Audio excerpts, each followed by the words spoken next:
வணக்கம், நான் உங்கள் பவுலி. இன்றைக்கி வந்து ஷீட்டில் ஒயரிங் பண்ணுறது எப்படின்னு பார்க்கலாம். வீடியோ பிடிச்சிருந்தா மறக்காமல் உங்கள் பவுலி யூடியூப் சேனலை சப்ஸ்கிரைப் பண்ணுங்கள், லைக் பண்ணுங்கள், கமெண்ட் பண்ணுங்கள்.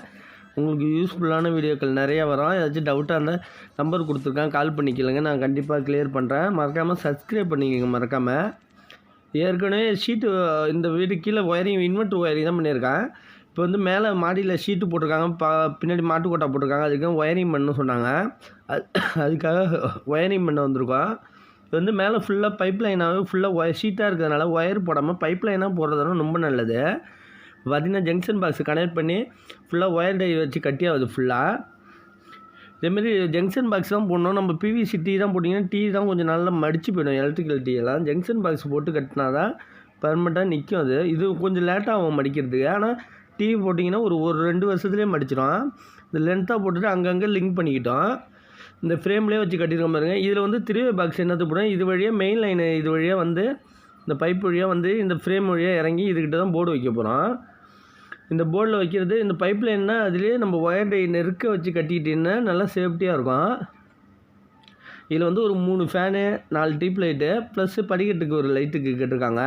அந்த ப்ரொவிஷன் எல்லாத்தையும் வைக்க போகிறோம். ப்ரொவிஷன் மட்டும் வைப்போம். நம்ம தேவையான லைட்டு போட்டுட்டு அப்புறம் தேவைப்பட்டால் போட்டுக்கலாம்.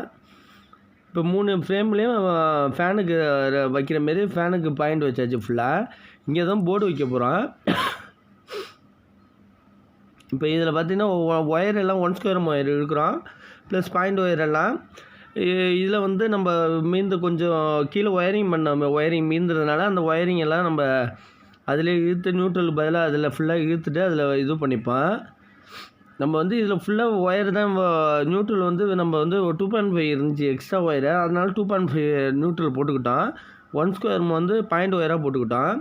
இதில் வந்து ஒரே ஒரு நியூட்ரல் எடுத்து வந்து ஒரு 8 பாயிண்ட் மட்டும் இழுத்துட்டோம். கலர் வைஸாக மீந்த ஒயர் எல்லாத்தையும் போட்டு ஃபுல்லாகவே இழுத்துக்கிட்டோம். நம்ம இதில் 7 பாயிண்ட் இருக்குது. அடிஷ்னலாக ஒரு பாயிண்ட் வந்து படிக்கட்டு லைட் மட்டும் அடிஷ்னலாக வரும். இது ஷீட்டில் வந்து ஃப்ளெக்சிபிள் போஸ் போட்டாலும் மடித்து போயிடும். அதனால் வந்து நம்ம ஃப்ளெக்சிபிள் போஸையும் அவாய்ட் பண்ணணும். நம்ம இந்த படிக்கட்டில் இந்த பாந்துக்கு சென்டராக வெளிச்சம் கிடைக்கிற மாதிரி இதில் ஒரு ஹோல்டு போடுற மாரி வச்சுட்டு ஒரு 4 டியூப் லைட்டு ப்ரொவிஷன் வச்சுட்டோம். இதில் தான் நம்ம கிளாம்பு வச்சு முறுக்க போகிறோம். இப்போ வந்து இந்த படிக்கட்டுக்கு சென்டராக ஒரு பாயிண்ட் ஹோல்டு மட்டும் போடுறதுக்கு வச்சுருக்கோம். மற்றபடி மற்ற ஒயர் எல்லாத்தையும் தச்சு எல்லாத்துலேயும் சீலிங் ரோஸே முறுக்கிட வேண்டியது நம்ம. ஏன்னா டியூப் லைட்டுக்கு சீலிங் ரோஸு, ஃபேனுக்கு சீலிங் ரோஸு, பெண்டர் ஹோல்டு மட்டும் தனியாக போடுவோம். அதில் இப்போ ஒயர் எல்லாம் இங்கே ஃபுல்லாக இழுத்துட்டு வந்தாச்சு. இதில் வந்து பாயிண்ட் ஒயர் 8 ஒயர் வந்துட்டு ஃபுல்லாக பாயிண்ட் ஒயர் தனியாக அடித்தாச்சு. ஒரு நியூட்ரல் மட்டும் தனியாக வந்திருக்கு. நம்ம வந்து இதுக்கு வந்து மெயின் லைன் வந்து படிக்கட்டு லைட் வைக்கல. இதில் வந்து நம்ம இதனால் இந்த ஃப்ரேம் வந்ததுனால இப்படி மடித்து போட்டிருக்கோம். நம்ம இந்த மடித்து பெண்டு போட்டு ஒயர் டை அடித்து கட்டியாச்சு. ஃபுல்லாக ஃபினிஷிங்காக கட்டியாச்சு.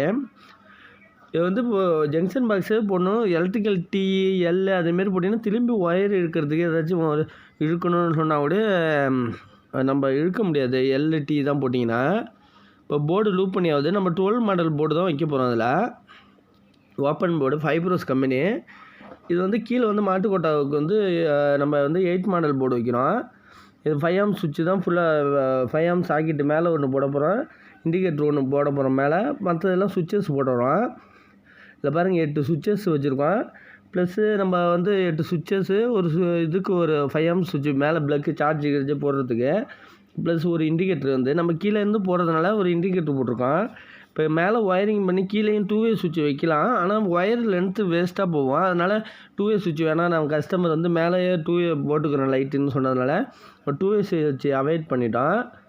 இப்போ வந்து ஒரு லூப்பிங் பண்ணியாவது நம்ம இன்வெர்ட்டர் கனெக்ஷன் இழுத்து வச்சுப்போம், தேவைப்பட்டால் வச்சுக்கலாம். இப்போ வந்து எல்லாமே லூப்பிங் அடித்தாச்சு ஃபுல்லாக. இண்டிகேட்டர் நார்மலாக எரியிற மாரி வச்சாச்சு. இந்த போர்டு இங்கே தான் செட் பண்ண போகிறோம் ஃபுல்லாக. நம்ம தேவையான அளவுக்கு வச்சாச்சு. டம்மி அதிகமாக இல்லாமல் எக்ஸ்ட்ரா சுவிட்சு தான் வைக்காமல் கரெக்டாக வச்சாச்சு. ஏன்னா மேலே மாடியில் போகிறதுனால ரெகுலேட்டர் தான் தேவையில்ல. ஏன்னா எலக்ட்ரிக்கல் பொருளில் ரெகுலேட்டர்னால் அதிகம். நம்ம வந்து இதேமாரி பிவிசி போர்டு வந்து நம்ம 2.5 இன்ச்சு பைப்பு போட்டு இந்த ஃப்ளம்பிங் கிளாம்பு இருக்குது பாருங்கள், நார்மலான கிளாம்பு, அதை வச்சு நம்ம முறுக்கிக்கலாம். நார்மலான கிளாம்பு வச்சு முறுக்கிட்டு நம்ம மரக்காடு ஸ்க்ரூ வச்சு முறுக்கிக்கலாம். இதேமாரி முறுக்கிக்கலாம். நான் அது முறுக்கிறப்ப காட்டினேன், நீங்கள் அது நிறைய யூஸ் ஆகும். அதேமாரி முறுக்கிக்கலாம். நிறைய பேர் வெல்டு அடித்து அதுக்கு ஃப்ரேம் செட் பண்ணுவாங்க. இப்போ பாருங்கள் நம்ம மரக்காடு ஸ்க்ரூ வச்சு வாஷர் வச்சு இந்த 2 பைப்லேயே சாதா ஃப்ளம்பிங் கிளாம்பு வச்சு முறுக்கியாச்சு. நல்லா ஹெவியாக இருக்கும் அந்த இது. நம்ம வந்து இதுமாரி வாசர் வச்சு முறுக்கிறது என்னத்துக்கு தான் நம்ம பிவிசியில் கட்டாகி உள்ளார வந்துடும் டைட் வைக்க. அதனால் வாசர் வச்சு முறுக்கிறது ரொம்ப நல்லது. இந்த ஜம்பர் என்னத்துக்குன்னா மெயின் லைனை அது வழியாக வரத்துக்காக போடுறது. இப்போ வந்து இந்த ஸ்க்ரூ வாசர் வச்சு முறுக்குனது அந்த டைட் வைக்க அந்த மரக்காடு ஸ்க்ரூ உள்ளார போயிட்டுருக்கோம். இது வழியாக தான் மாட்டுக்கோட்டை வழியாக மெயின் லைன் போகுது. ஏன்னா இந்த சைடு மேலே படிக்கட்டு லைட்டே வைக்கல அவங்க. இப்போ வந்து உள்ளார வந்து ஒரு பிவிசி அட்டை வச்சாச்சு பாருங்கள். ஃபைப்ரோஸ் மெயின் கீழே முறுக்கணும் அந்த அட்டையை வச்சாச்சு.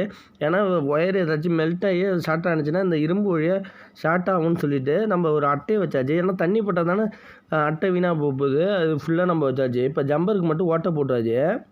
இப்போ இது வழியாக தான் மெயின் லைன் இறங்கும் போது மற்றபடி உள்ளார பேக்கேஜ் எல்லாமே ஃபுல்லாக பண்ணியாச்சு. மற்ற ஷார்ட் ஆகிறதுக்கு ஒர்க்கே வேலையே கிடையாது. இப்போ வந்து மேலேருந்து பாயிண்ட் ஒயர் நியூட்ரல் ஒயர் வந்துட்டு கீழேருந்து ஒரு இன்வெர்ட் ஒயர் மடக்கி வச்சுருக்கோம். அப்புறம் தேவைப்பட்டால் கொடுத்து போனேன். கீழே வந்து பேஸ் நியூட்ரல் எர்த்து வந்துட்டு 2.5 இருந்ததுனால அதே போட்டாச்சு. நம்ம இதுலேருந்து ஒரு பெண்டு இறக்கிட்டு இதில் மடக்கி அந்த ஸ்டெப்புக்கு ஏற்ற மாதிரி அடிக்கிறதுக்கு லைன் எடுத்து வச்சுருக்கோம். இது வழியாக மெயின் லைன் கனெக்ஷன் கொடுக்க வேண்டியதான். இப்போ மெயின் லைன் கனெக்ஷன் வந்து கீழே வந்து இது மாட்டுக்கோட்டை. இதில் வந்து 2 ஃபேனு 2 லைட்டு ப்ளஸ்ஸு அங்கே உள்ளே இருந்து போகிற மாரி ஒரு லைட்டு ப்ரோஷன் வச்சுட்டு இங்கே வந்து இது வழியாக அடிச்சுட்டு ஒரு மெயின் லைன் இதில் கனெக்ட் பண்ண போகிறோம். ஏற்கனவே 2 லைட்டு இருந்துச்சு. அந்த லைட்டை வச்சு நம்ம அட்ஜஸ்ட் பண்ண போகிறோம். இப்போ இது மேலே ஃபுல்லாக கட்டி சீலிங் ஓஸ் போட்டு 2 டியூப் லைட் மட்டும் கேட்டாங்க. 2 டியூப் லைட் மட்டும் ஃபிட்டிங் பண்ணியாச்சு இப்போதைக்கு மேலே வெளிச்சத்துக்கு. மற்ற ஃபிட்டிங்னா அப்புறமா கொஞ்சம் நாள் சென்று மற்ற ஃபிட்டிங்கெல்லாம் முறுக்கிப்போம். ஃபேனு அர்ஜென்ட்டுனா இதுமாரி ஒயரிங் பண்ணிட்டேன். பர்மனெண்ட்டாக ஃபங்க்ஷன் நடத்துனீங்கன்னா லைட்டிங் போடுறதுக்கு யூஸ் ஆகும். ஏதாச்சும் விருந்தாளி வந்தாங்கன்னா மேலே படுக்கிறதுக்கு ஈஸியாக இருக்கும். இப்போ இது லூப்பிங் பண்ணி ஏற்றியாச்சு ஃபுல்லாக. இப்போ பேஸ் நியூட்ரல் எடுத்து எப்பயும் போல் நம்ம நார்மலாக கொடுத்தாச்சு. லூப்பிங் பண்ணி நியூட்ரல் எல்லாத்தையும் ஜாயிண்ட் எடுத்து கொடுத்தாச்சு. எர்த்து கண்டிப்பாக கொடுத்தாச்சு. எர்த்தையும் கொண்டு வந்து வச்சாச்சு ஃபுல்லாக. இன்வெர்ட் ஒயர் மட்டும் சுற்றி வச்சுருக்கோம் ஃபுல்லாக. பாயிண்ட் ஒரு 8 பாயிண்ட் இருக்குது. 8 பாயிண்ட் வருஷப்படியாக கொடுத்தாச்சு ஃபுல்லாக. இன்வெர்ட் ஒயர் மட்டும் சுற்றி வச்சுருக்கோம். இப்போ இது வழியாக வந்துட்டு ஜங்ஷன் பாக்ஸ் என்னத்துக்கு போட்டிருக்கோன்னா ஒயர் அதிகமாக பெண்டில் வரதுனால அதனால் ஜங்ஷன் பாக்ஸ் அங்கே போட்டிருக்கோம். இப்போ வந்து இது வழியாக கொண்டு வந்துட்டு ஜன்னல் இருக்கிறதுனால கீழே அடித்து பைப் லைனை கொண்டு வந்தாச்சு. இதில் வந்து பேஸ் நோட்டில் எடுத்து யூபிஎஸ் கொண்டு வந்தாச்சு. இது வழியாக வீட்டு உள்ளாரேருந்து வருது. அதனால் ஜங்ஷன் பாக்ஸ் போட்டு எடுத்துக்கிட்டாச்சு நம்ம. இது வழியாக வந்துட்டு இதில் வந்து இங்கே ஒரு டியூப் லைட்டு ஒன்று, 2 சைடு ஃபேனு, இங்கே வந்து வீட்டிலேருந்து உள்ளாரேருந்து போகிறதுக்கு ஒரு லைட்டு ஒன்று, ப்ளஸ் இதில் ஒரு லைட்டு ஒன்று, அடிஷ்னலாக 4 லைட்டு இதில் வந்துடும். இதுக்கு தனியாக 8 மாடல் போர்டு வச்சுக்க வேண்டியது நம்ம. இப்போ வந்து இதில் வந்து ஒரு ஹோல்டர் போட்டு பல்பு மாட்டியாச்சு. அங்கேருந்து போடுற மாரி ஒரு பல்பு வச்சாச்சு. இங்கே வந்து ஒரு டியூப் லைட்டு சென்டராக முறுக்கியாச்சு. 2 ஃபேனு வாங்கின பிறகு அதை முறுக்கிக்க வேண்டியதான். இது வழியாக நம்ம பாட்டம் ஹோல்டர் போட்டாச்சு. இங்கே ஒரு லைட்டு டியூப் லைட் ஏறலைன்னா இதில் பல்பு போட்டு எமர்ஜென்சி யூஸ் பண்ணிக்கலாம். இப்போ இதில் வந்து மெயின் கனெக்ஷனு எல்லாத்தையும் அடிச்சாச்சு. மேலே உள்ளதுக்கு மெயின் கனெக்ஷனு, இன்வெர்ட்ரு கனெக்ஷனு எல்லாத்தையும் கொடுத்தாச்சு. இப்போ இதுலேயும் ஒரு இன்வெர்ட்ரு கனெக்ஷனு எடுத்து ஒரு லைட்டு கொடுத்தாச்சு. இதில் ஒரு 4 பாயிண்ட்டு பேஸ் நோட்டில் ஆன் பண்ணியாச்சு. இப்போ கரெக்டாக இருக்கான்னு பவர் செக் பண்ணியாச்சு. இங்கே ஒரு டியூப் லைட்டுக்கு இப்போ போட்டாச்சு, ப்ரௌசனு போட்டாச்சு. வெளி லைட்டு ஒன்று உள்ளாரேருந்து போடுற மாரி ஒரு லைட்டு போட்டாச்சு. ஃபேன் மட்டும் வாங்கினோன்னு முறுக்கணும் அதில்.